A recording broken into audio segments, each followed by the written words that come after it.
Kung ordinaryong bato lang yan, no?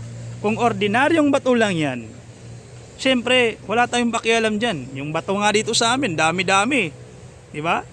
Pakapakan pa. Binabato pa mismo. Diba? Kung hindi pinupulot, wala lang. Naapakan. Kasi ordinaryong bato. Pero itong si Bato, si Senator Bato, kaya nga natin itinatanong kung nasaan.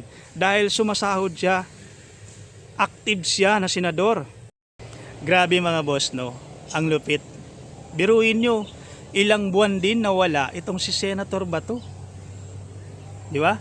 Ngayon, nandito na at lumabas at pumasok, no, sa Senado. At alam nyo mga boss, siguro sinabihan ito ni Senator Robin Padilla na pre, magtrabaho ka muna dahil sa akin kanila itinatanong. Di ba? Kasi alam naman natin lahat, no, hindi naman natin ito ginagawa, no, hindi naman natin ito kwento dahil si Senator Robin Padilla mismo ang nagsabi na sinabihan niya raw itong si Senator Bato na magtago muna dahil baka mamaya pag hinuli daw, no, hinuli sa Senado at nandun si Senator Robin Padilla, ay baka dalawa na daw silang mamamatay, di ba? So kaibigan niya, tropa. So di ba? So dapat pag nahuli din itong si Senator Bato, no, ng ICC, so dapat samahan din kasi kaibigang walang iwanan, di ba? So ito mga boss, biruin nyo mga boss, pumasok nga itong si Senator Bato de la Rosa. Pero alam nyo po, no, habang ini-interview siya, no, habang tinatanong siya, grabe nanginginig, halos manginig na sa galit. So sabay-sabay natin to pakinggan para makakita nyo mga boss. Ayan, pakita ko sa inyo.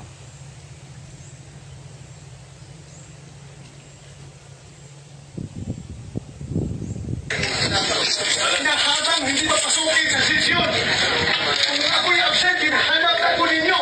Tumusunod nyo. Hindi nagpapakita. Ngayon, papakita ko dito.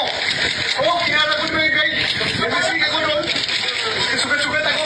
Why are you here, sir? This is the statement. Wala silang respeto sa institusyon ng Senado. Yan mo nanibiyay. Ha? Ano pong plano niyo, sir, sa ginawa sa inyo, sir? Umusap kami. Gagawin namin. But why are you here, sir? Baka po kayo napapasok sa Kaya kasi nandun sa Republic.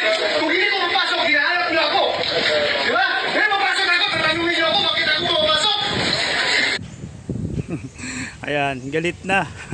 So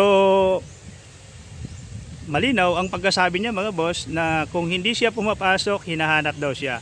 At kung pumapasok na naman siya, ay tinatanong siya, no?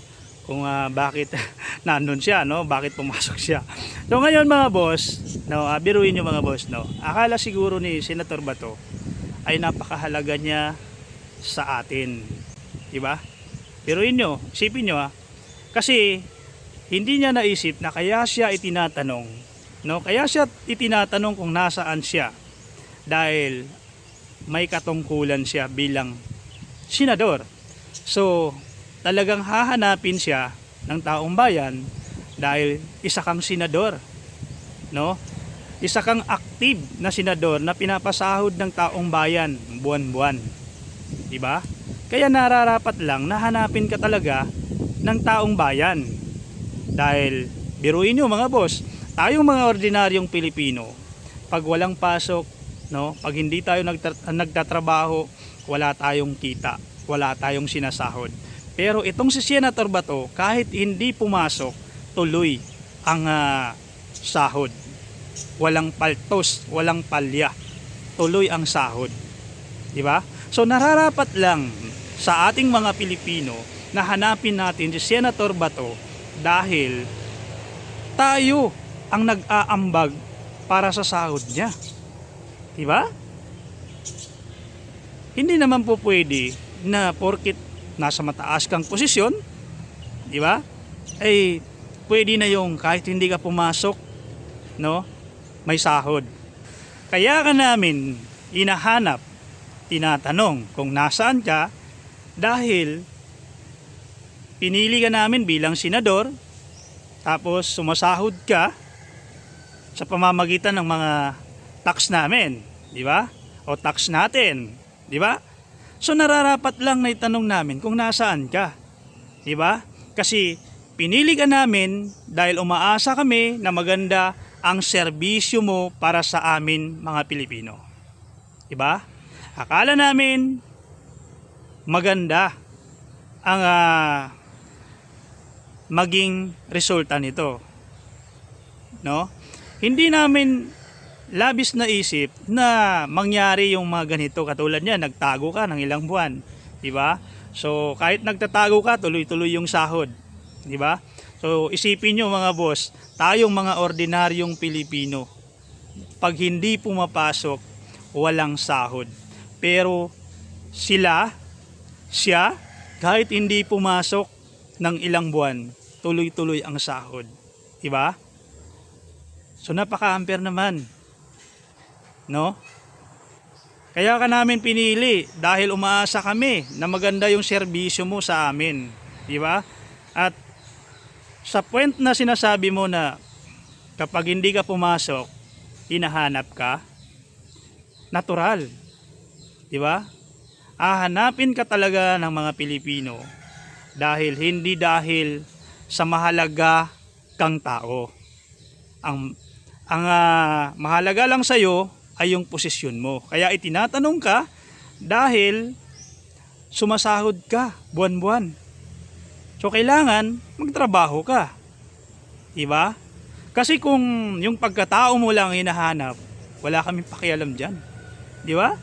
Sa tingin niyo mga boss. Kasi kung ordinaryong bato lang 'yan, no.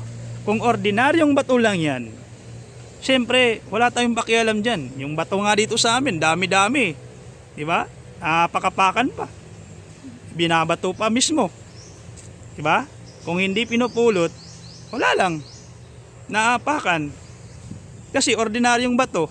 Pero itong si Bato, si Senator Bato, kaya nga natin itinatanong kung nasaan. Dahil sumasahod siya, active siya na senador ng bansang Pilipinas. Kung ordinaryong bato lang yan, na hindi active bilang senador, hindi ka namin itatanong, hindi ka namin hahanapin kahit hindi ka namin makita. Pero itinatanong ka ng taong bayan dahil sumasahod ka buwan-buwan, active ka na senador.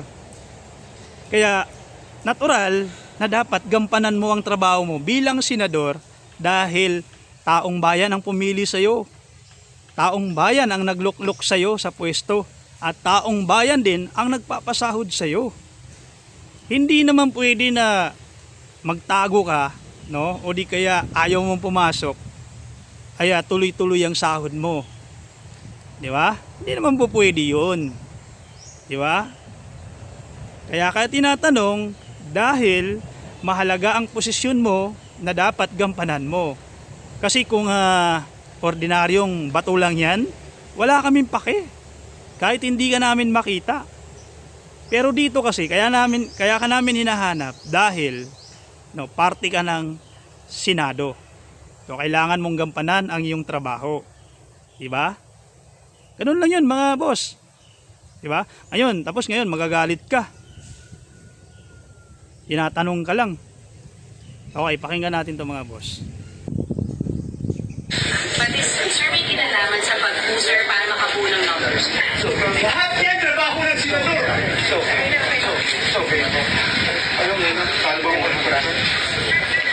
This is the worst government.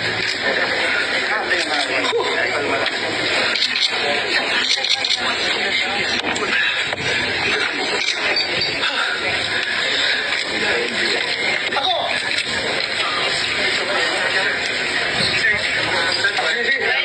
Umaya, usap tayo umaya. Usap tayo umaya.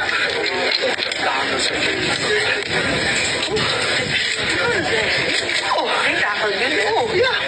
Hagdan.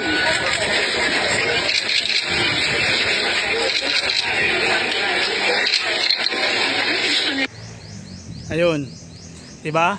So, yari yung nagtanong. Mag-usap daw sila mamaya. So, yun no, kita nyo dito sa video, halos atakihin ng high blood.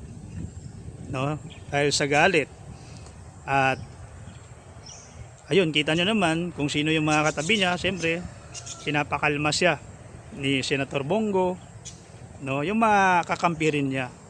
So, eto mga boss, no, kung hindi mo na kaya, pwede ka naman bumitaw bilang senador. Pwede ba yun mga boss? No. Kung hindi mo na kaya ang iyong trabaho bilang senador, pwede kang bumaba. Sa tingin nyo mga boss. Kasi dito, ang kailangan ng taong bayan, nagtatrabaho, hindi nagtatago. Ang kailangan ng taong bayan, no, nagmamalasakit sa bawat Pilipino, hindi tumatakas sa anumang mga kaso yan. So, sa tingin nyo mga boss, comment nyo lang kung ano masasabi nyo dito sa baba ng video na ito. So, dito na lang at maraming salamat sa mga patuloy na sumusuporta sa Noypi Mine